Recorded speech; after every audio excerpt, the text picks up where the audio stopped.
샬롬, 반갑습니다. 오늘도 우리 하나님께 예배 드립니다. 기도하겠습니다. 주님 감사합니다. 모든 영광과 존귀와 찬양을 받아 주시옵소서. 2024년도에는 우리 각 사람이 믿음의 진보를 보이는 해가 되게 하여 주시옵소서.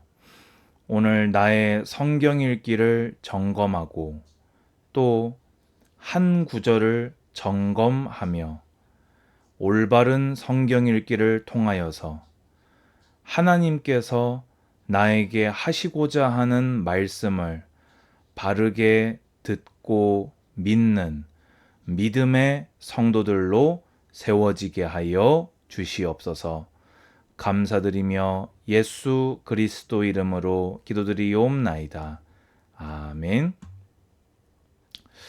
오늘 하나님 말씀은 오늘 제목이 그대로 본문입니다.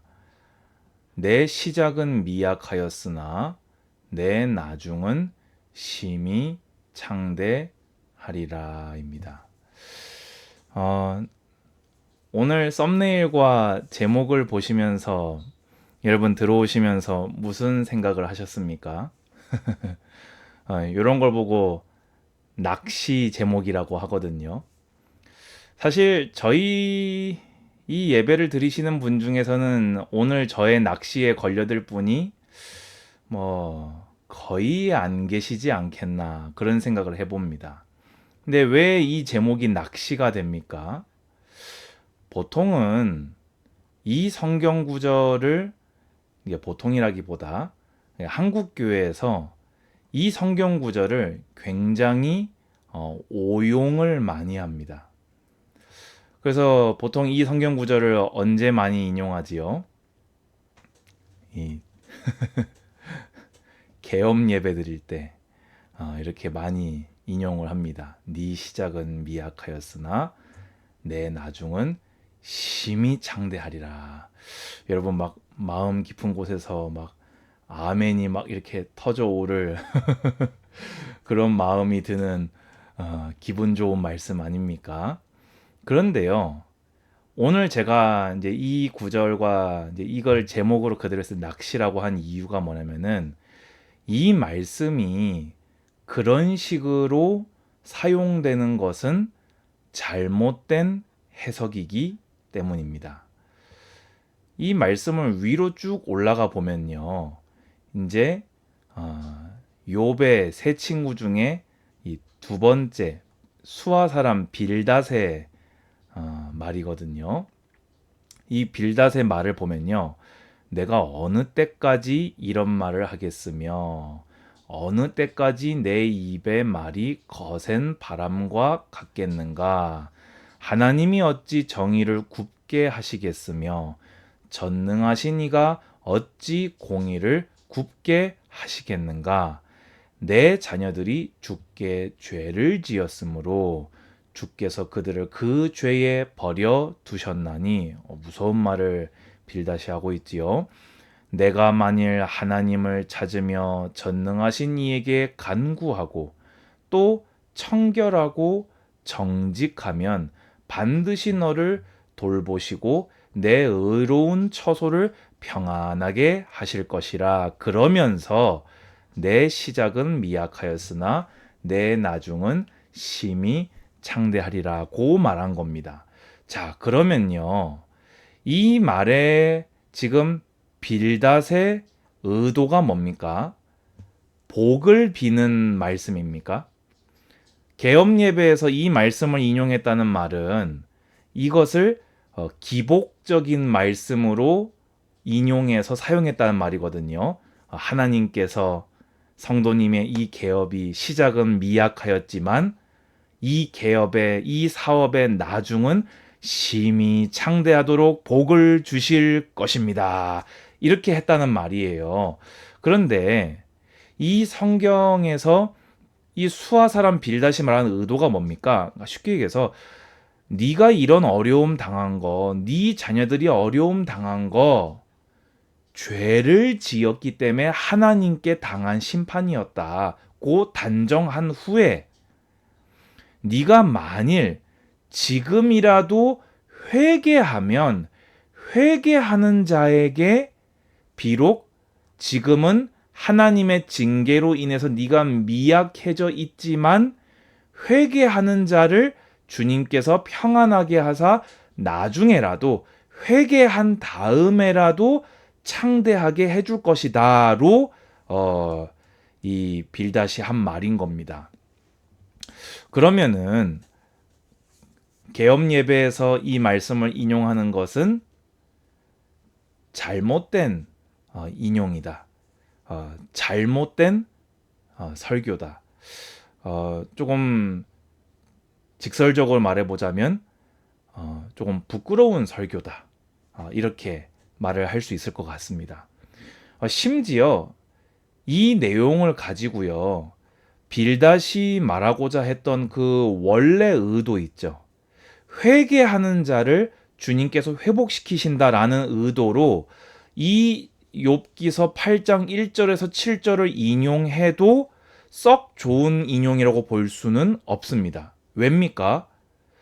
이 말 자체는 하나님에게 있는 성품이에요. 하나님은 회개하는 자에게 이런 일을 하십니까? 안 하십니까? 하시죠. 그런데 지금 욥의 상황이 정말로 빌닷이 말하는 것처럼 눈에 보이는 우리가 일반적으로 죄를 지었다라고 하는 그 죄를 지어서 그런 회개를 해야 되는 상황입니까? 욥이요? 아니죠.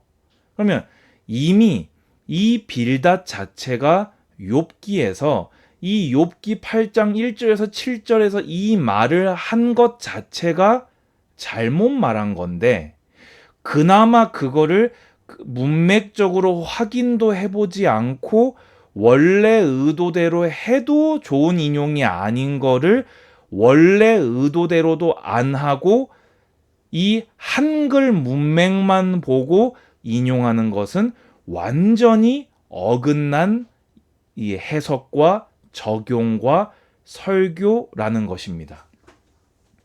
자, 그러면은 우리 가운데 이런 일이 적을까요? 많을까요? 성경 읽기를 지금 몇 해째 하고 있는 분들에게는 그런 일이 많지는 않을 겁니다. 그런데 우리에게서 적지 않게 이런 일들이 벌어질 수 있다라고 생각을 합니다. 그럼 오늘 우리가 이제 아까 제가 이제 처음에 댓글로 남겼는데요. 오늘 우리의 성경 읽기를 조금 점검하고 우리가 바른 성경 읽기를 좀 이렇게 점검한 예배가 되었으면 좋겠는데요. 그럼 왜 우리가 이렇게 성경을 잘못 인용하게 될까요? 몇 가지 원인이 있습니다. 첫 번째로요. 창세기에서 요한계시록까지 성경을 전체적으로 읽지 않고 자기가 좋아하는 마음에 드는 구절만 쏙쏙 뽑아서 인용하기 때문에 이런 일이 생깁니다. 그렇지요. 그러면서 두 번째로 오늘 제가 아까 이렇게 1절에서 7절까지 내용을 쭉 보여주니까 딱히 주석을 보지 않더라도 문맥적으로 볼 때 적어도 이 말씀이 기복적인 설교에 인용될 말씀이 아니라는 것 정도는 알 수 있거든요. 그러니까 창세기부터 계시록까지는 다 안 읽는다 치더라도 그게 또 좋은 건 아니지만 적어도 앞에 6절만 읽어봤어도 이런 말이 안 나올 건데 아니면 하다못해서 이 앞에 7장 아니면 앞에 6장 앞에 5장까지만 읽어봐도 그런 해석이 나올 수가 없는데 그 정도 문맥 파악도 하지 않고 그냥 한 절만 문자적으로 해석하기 때문에 이런 일이 생기는 것입니다.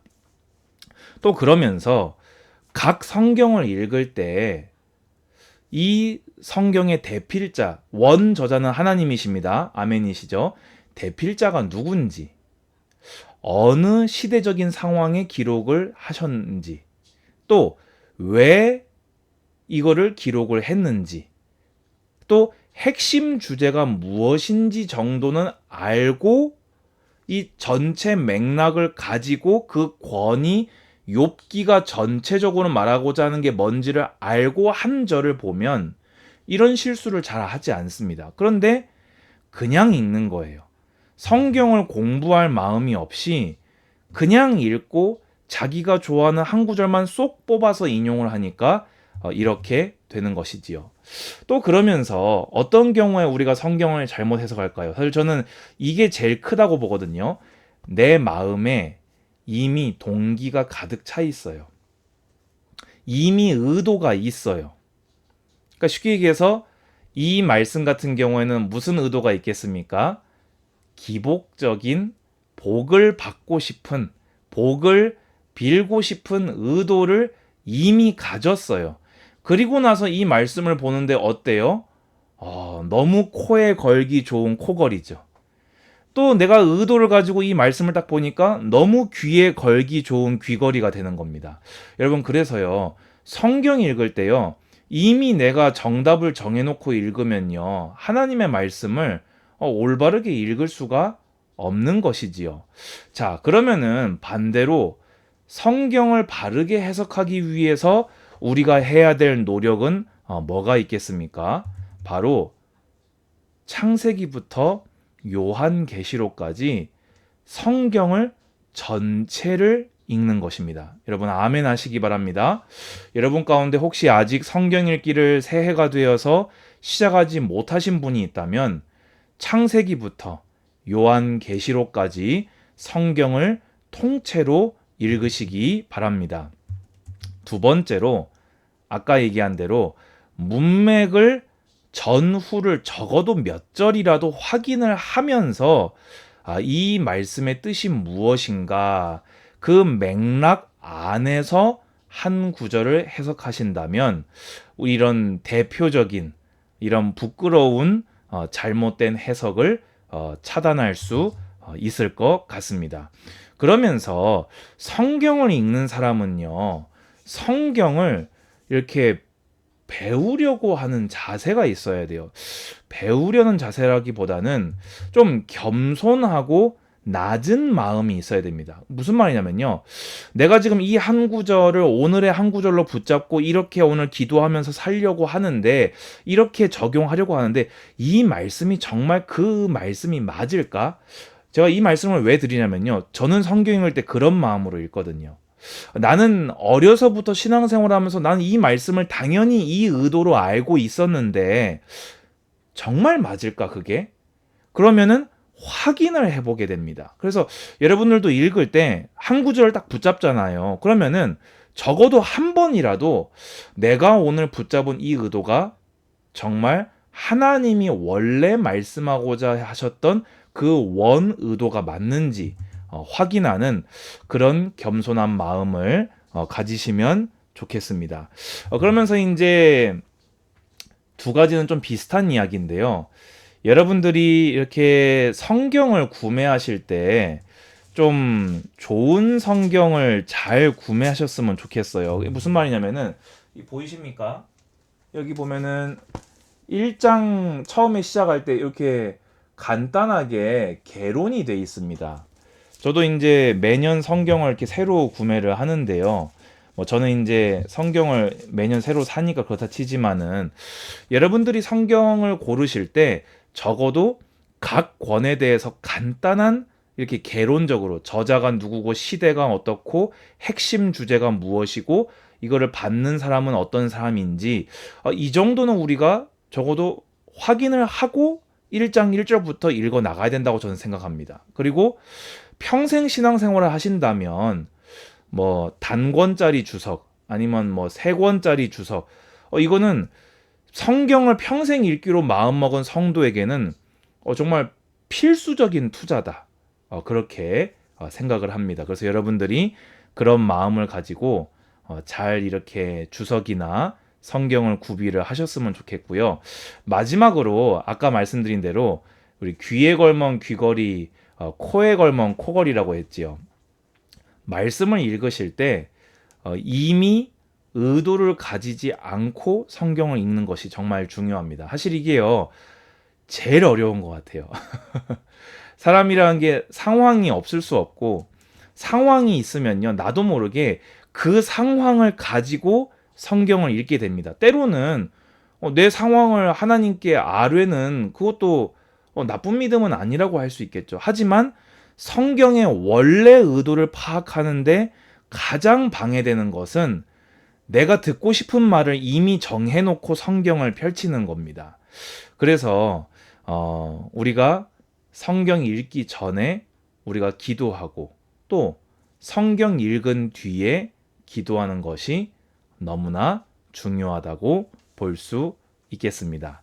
오늘은 좀 대표적으로 성경을 잘못 인용하는 구절인 이 내 시작은 미약하였으나 내 나중은 심히 창대하리라, 이 말씀을 가지고 한 구절을 어떻게 붙잡아야 되는지, 어떻게 하는 것이 잘못된 방법이고 어떤 노력을 기울여야 되는지에 대해서 간단하게 설명을 드렸습니다. 오늘 나홀로 예배는 오늘 정오 예배는 몇 번 조금 이렇게 다시 한번 들어보시고 내 성경 읽기는 어떤지, 나는 한 구절을 어떻게 붙잡고 있는지 점검하시면서 올 한 해 하나님이 여러분에게 원래 성경을 통해 말씀하고자 하셨던 그 목소리를 매일매일 듣는 2024년의 성경 읽기가 되시기를 주님의 이름으로 축복합니다. 기도하겠습니다. 주님, 감사합니다. 우리에게 지혜를 주시고 겸손한 마음을 주시며 배우고자 하는 마음을 주사, 또 하나님께서 나에게 말씀하고자 하는 원래 의도를 알고자 하는 신앙적 열정을 주사 바르게 성경 읽고 바른 믿음으로 하나님과 온전히 동행하는 2024년이 될 수 있도록 축복하여 주시옵소서. 주 예수 그리스도의 은혜와 하나님의 사랑과 성령의 인도하심이 예배드리는 모든 하나님의 사람들 머리 위에 이제로부터 영원까지 항상 함께 있을지어다. 아멘. 감사합니다. 샬롬.